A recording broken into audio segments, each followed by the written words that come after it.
அன்பான தேவனுடைய பிள்ளைகளே, ஈடு இணையற்ற இயேசுவின் நாமத்தில் உங்களை வாழ்த்தி தேவனோடு சஞ்சரிக்க சில நிமிடங்கள் செலவு செய்ய உங்களை அன்பாய் கேட்கிறேன். இன்றைய தினத்திலும் யோவேல் 2:26 ஒரு குட்டி செய்தியை உங்களோடு பகிர்ந்து கொள்ள விரும்புகிறேன்.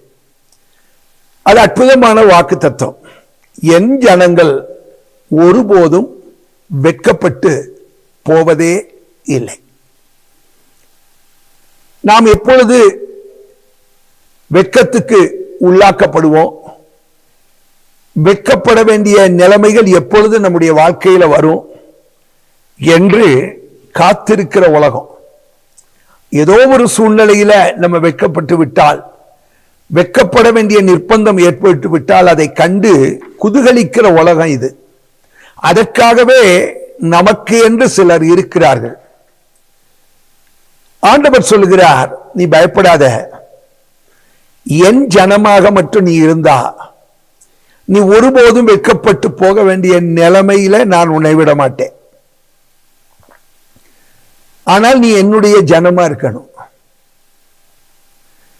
என்னுடைய ஜனம் என்று ஆண்டவர் ஏன் சொல்லுகிறார்?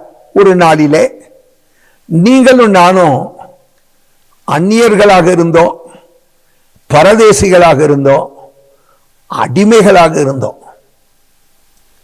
இப்படிப்பட்ட நம்முடைய பரிதாப நிலைமையை ஆண்டவர் கண்டுதான் இயேசு கிறிஸ்து இந்த உலகத்திற்கு வந்து தம்முடைய ஜீவனை நமக்காக கொடுத்து அவருடைய இரத்தத்தின் மேல் நாம் விசுவாசம் கொண்டோ, அவர்தான் இரட்சகர் என்று ஏற்றுக்கொண்டவர்கள் எத்தனை பேர்களோ அத்தனை பேர்களையும் அவருடைய பிள்ளைகளாக, அவருடைய ஜனமாக யோவான் 1:12 படி கர்த்தர் நம்மை ஆக்கியிருப்பாரே. ஆனால் நாம் அவருடைய ஜனம். நாம் அவருடைய ஜனமாய் இருக்கும்போது எந்த சூழ்நிலையிலும் ஆண்டவர் தம்முடைய பிள்ளைகளாகிய நம்மை வெட்கப்பட்டு போகவே விட மாட்டார். என அன்பான தேவனுடைய பிள்ளைகளே, இன்றைக்கும் மாசற்றதும் குற்றமற்றதுமான இயேசு கிறிஸ்துவின் ரத்தம் உங்களையும் என்னையும் தம்முடைய ஜனமாக, இயேசுவின் ஜனமாக மாற்றுவதற்காக காத்து கொண்டிருக்கிறது.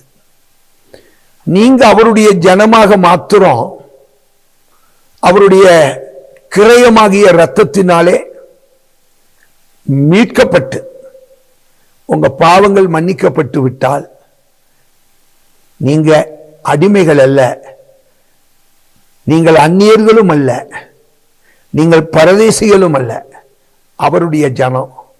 நீங்க அவருடைய ஜனம் என்று சொன்னால் நிச்சயமாகவே காத்திருக்கிறவர்கள், அதாவது நாம் வெட்கப்படணும் இந்த காரியத்தில் சொல்லி காத்திருக்கிறவர்கள் வெட்கப்பட்டு போவார்கள். எந்த காலத்திலும் எந்த சூழ்நிலையிலும் ஆண்டவர் நாம் வெட்கப்பட்டு போக ஒருபோது நம்மை அனுமதிக்க மாட்டார். இந்த வசனம் உங்க வாழ்க்கையில அனுபவம் ஆகட்டும். கர்த்தர் உங்களை ஆசீர்வதிப்பாராக. மகா இரக்கமுள்ள எங்கள் அன்பின் ஆண்டவரே, இந்த நாளிலும் உங்க பிள்ளைகளை எந்த நிலைமையிலும் வெட்கப்பட்டு போகாதபடிக்கு நீங்க காத்துக்கொள்வேன் என்று வாக்கு கொடுத்தீங்க. அந்த வசனம் அப்படியே நிறைவேறட்டும்.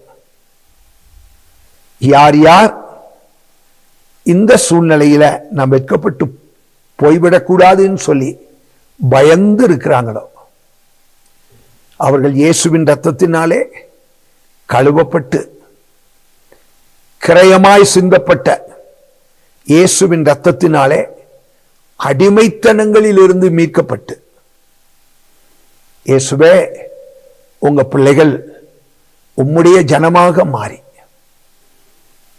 அதன் மூலமாய் அவர்கள் வெட்கப்பட்டு போகாமல் கர்த்தர் நீர் காத்துக்கொள்வீராக. உங்க பிள்ளைகளோடு உம்முடைய கரம் இருக்கட்டும். இயேசுவின் நாமத்தில் பிதாவே, ஆமென். ஒரு நாள் நீங்க வெட்கப்பட்டு போக மாட்டீங்க. God bless.